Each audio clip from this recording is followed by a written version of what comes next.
Now, a troubling story of left-wing intolerance out of South Florida tonight because Fox News political analyst Gianno Caldwell says he was asked to leave a Miami cafe over his political views and the discussions he was having with friends while he was at the restaurant.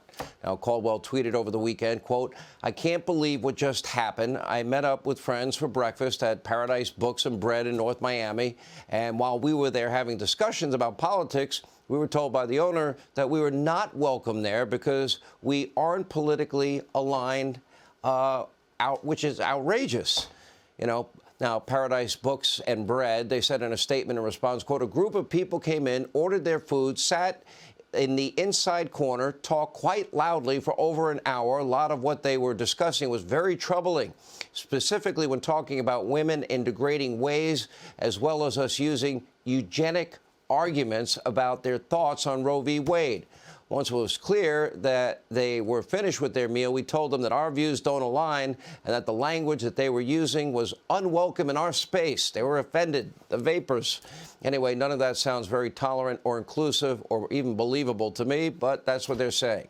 Here to explain more, the author of this is a great book, Taken for Granted, our friend, Fox News political analyst Gianno Caldwell.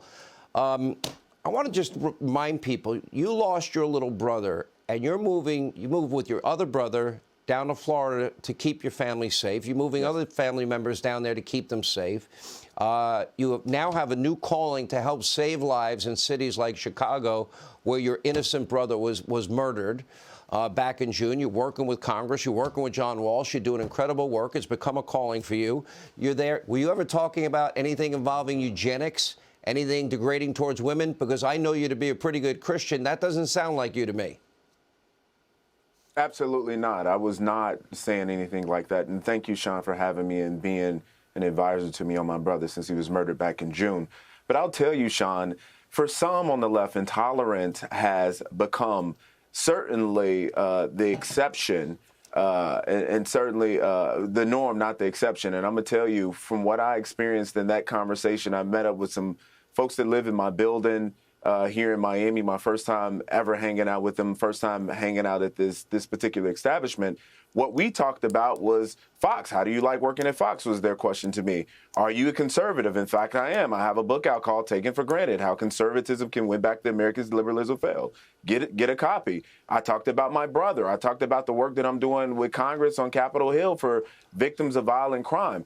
Then an owner comes over to the table and she says, "I've been listening to your conversation and you are not welcome here." And I said, "Did I say anything to you that triggered you?" She said, "No, we're just not politically aligned." How dare her?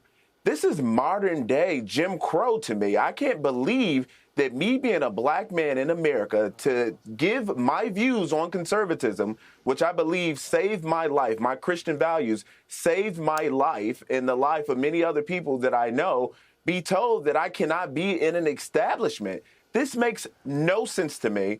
If you're not capitulating to their narrative, their views, you are unwelcome. And that should not happen, whether it be in Florida or anywhere in the United States of America. We should be far beyond this, but that's what I experienced on Saturday in this restaurant. It's outrageous. Anything you plan to do? Are you going to sue them? Well, I'm thinking about what I'm doing next very carefully. People can follow me on social media at Gianno Caldwell for my next steps. But I got to tell you, they've been taking a hammering over on social media. People don't like that because this can happen to anyone that happens to be a conservative, especially if you're a black conservative. That's a great point, too. And we see this over and over again. When does anybody that works at a restaurant, and I worked at them for, 10 years of my life, give a rip about what somebody's talking about at their table? It's none of your business. It shouldn't be any of this lady's business. To me, she seemed like from how she was moving, like a white progressive. And what I found out is a lot of the folks there in ownership are progressives. But you should not be listening in on your customers. That's called eavesdropping. But that's what she did. And she chose to take that moment to take a stand. And I posted a tweet immediately after, which has had over 2 million views.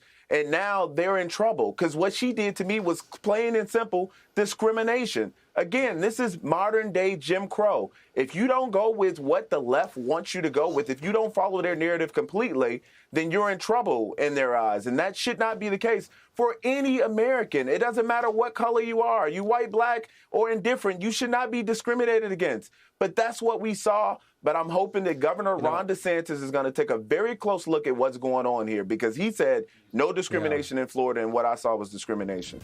Well, I'll tell you, this has happened to me, but I'm angrier when it happens to my friends like you. As I wrote you this weekend, you handled it perfectly. I admire all that you're doing for your family. You had a very tough upbringing yourself. Gianno, we think the world of you. Thanks for being here. His book, by the way, Amazon.com, Hannity.com, Taken for Granted: How Conservatism Can Win Back the Americans That Liberalism Failed.